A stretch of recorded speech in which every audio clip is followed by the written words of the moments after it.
আসসালামু আলাইকুম বন্ধুরা, এবি কিচেনে সকলকে সাদর আমন্ত্রণ। আবার একটা রেসিপি নিয়ে আপনাদের কাছেই হাজির হলাম। আর আজকের রেসিপিটা আমার ডিম দিয়ে ডাল রান্না। দেখতে সিম্পল তরকারি, কিন্তু খেতে এত টেস্ট হয় যে গরম ভাতে এই রকম তরকারি হলে আর কিছু লাগবে না, এক থালা ভাত খুব শীঘ্রই শেষ হয়ে যাবে।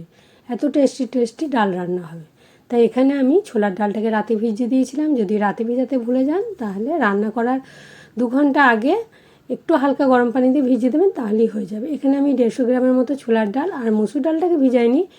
ওই ছোলার ডালটা ভিজে যাওয়ার পরে ওর সঙ্গে 50 গ্রামের মতো মসুর ডাল দিয়েছি, দিয়ে ওটাকে বেশ পরিষ্কার করে ধুয়ে নিয়ে কুকারে যতটা পানি লাগে ডুবে যাওয়ার পরে আর একটু 1 গিটের মতো পানি দিয়েছি আর একটু লবণ দিয়ে দিয়েছি। দিয়ে কুকারে আমি 3টে সিটি দিয়ে নেব। আর এখানে আমি 4টে ডিমকে, একটা পেঁয়াজ আর 3-4টে কাঁচা লঙ্কা দিয়েছি, দিয়ে এগুলোকে দিয়ে কেটে মিহি করে একটা অমলেট বানিয়ে নিচ্ছি।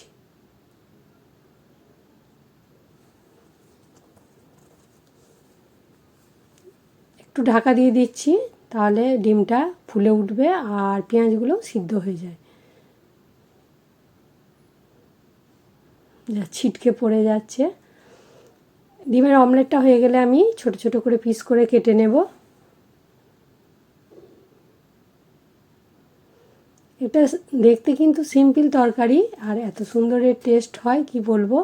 আর রান্নার কোনো ঝামেলাও নাই। তাহলে যে সকল বন্ধুরা দেখতেন, ঝটপট এরকম একটা রেসিপি বানিয়ে নিন। বাড়িতে কোনো তরকারি না থাকলে, ধরুন মাছ মাংস নেই তখন এই ডিম আর বাড়িতে থাকা ডাল দিয়ে তৈরি করে নেবেন, দেখবেন খুবই ভালো। আর যদি ছোলার ডাল দিয়ে না করতে যান, মসুর ডাল দিয়েও হবে। আমার সেই রেসিপিটাও আমার চ্যানেলে দেওয়া আছে, দেখে নেবেন। দিয়ে এইভাবে একটা তরকারি করে নিলে এর সঙ্গে গরম ভাতে আর কোনো তরকারি লাগবে না। ডিমের অমলেটটাও হয়ে গেছে। এবারে আমি মশলাটা করে নিচ্ছি। 50 গ্রামের মতো সরষের তেল দিলাম। সরষের তেলটা ভালো মতো গরম হয়ে গেছে। একটা পেঁয়াজ নিয়েছি, মাঝারি সাইজেরই নিয়েছি। এবারে মিহি করে কুচিয়ে নিয়ে পেঁয়াজের বেরেস্তাটা হালকা ব্রাউন করে নেব।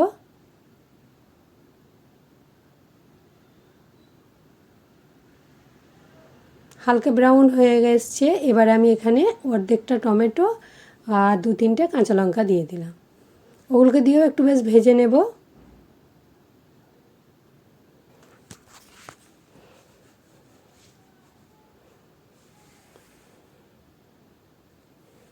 টমেটোটাই ভাজা ভাজা হয়ে এসছে।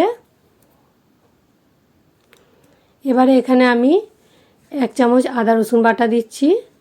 1 চামচ ভর্তি করে দিইনি, একটু কম দিয়েছি।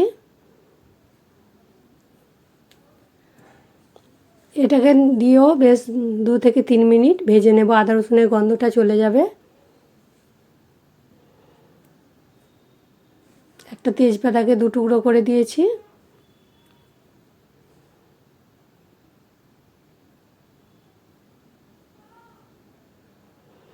আদা রসুনের গন্ধটা চলে গেছে। এবার আমি এখানে মশলা বলতে লঙ্কা গুঁড়ো আর জিরে গুঁড়ো দিচ্ছি, আর অন্য কিছু মশলা দিইনি, আর হলুদের ব্যবহার করিনি। দুটো মশলাকে দিয়ে ভেজে নিলাম, ভাজাটা হয়ে গেছে। এবারে অল্প একটু পানি দিয়ে ঢাকা দিয়ে একটু মশলাটা গ্রেভি মতো করতে দেব।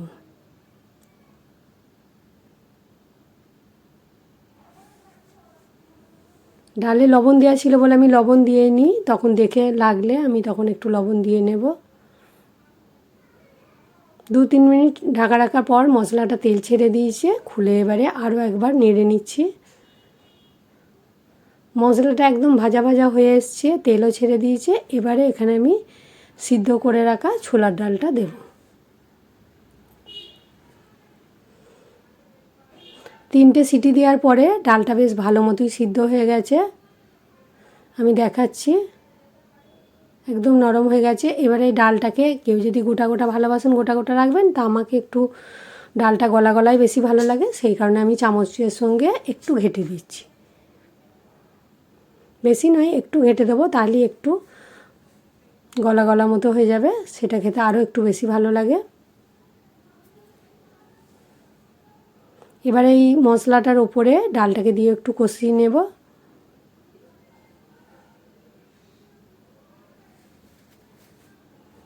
এখানে কিন্তু গ্যাসের ফ্লেমটা একদম লো রেখেছি,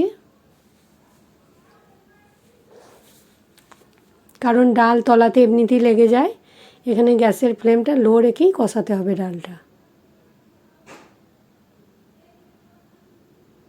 আর যখন পেঁয়াজের মশলাটাও করছিলাম তখনও গ্যাসের ফ্লেমটা লো করে দিয়েছিলাম, অল্প পানি দিয়েছিলাম। আর যে কোনো রান্না গ্যাসের ফ্লেম লো করে দিই বেশি ভালো হয়।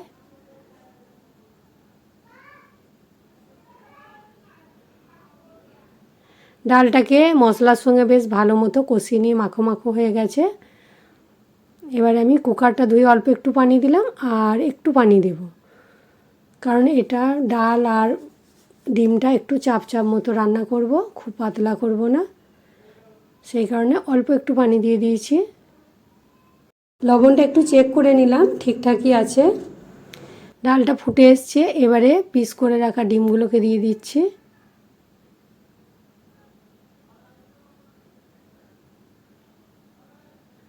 ডিমগুলোকে দেওয়ার পরে ফুটে এসছে, এবারে গ্যাসের ফ্লেমটা মিডিয়াম করে ঢাকা দিয়ে 2 থেকে 3 মিনিট ফুটিয়ে নেব। ফুটিয়ে নেওয়ার পরে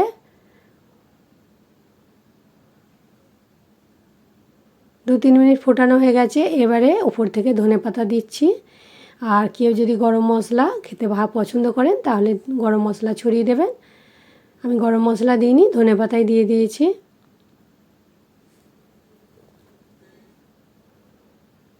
লবণটা আমি চেক করে নিয়েছি, ঠিক হয়েছে। এবারে ঢাকা দিয়ে বন্ধ করে দেব।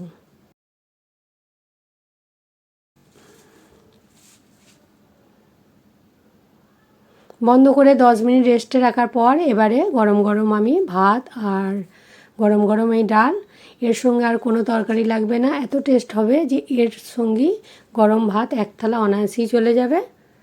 তাহলে যে সকল বন্ধুরা আমার এই রেসিপিটা দেখছেন, ভালো লাগলে অবশ্যই একবার বাড়িতে ট্রাই করে বানিয়ে দেখবেন। আর ভালো লাগলে বেশি বেশি করে বন্ধুবান্ধবদের সঙ্গে শেয়ার করবেন। আজকে এই পর্যন্তই, আবার অন্য রেসিপি নিয়ে হাজির হব। সবাই ভালো থাকবেন, সুস্থ থাকবেন, সাবধানে থাকবেন। খোদা হাফেজ।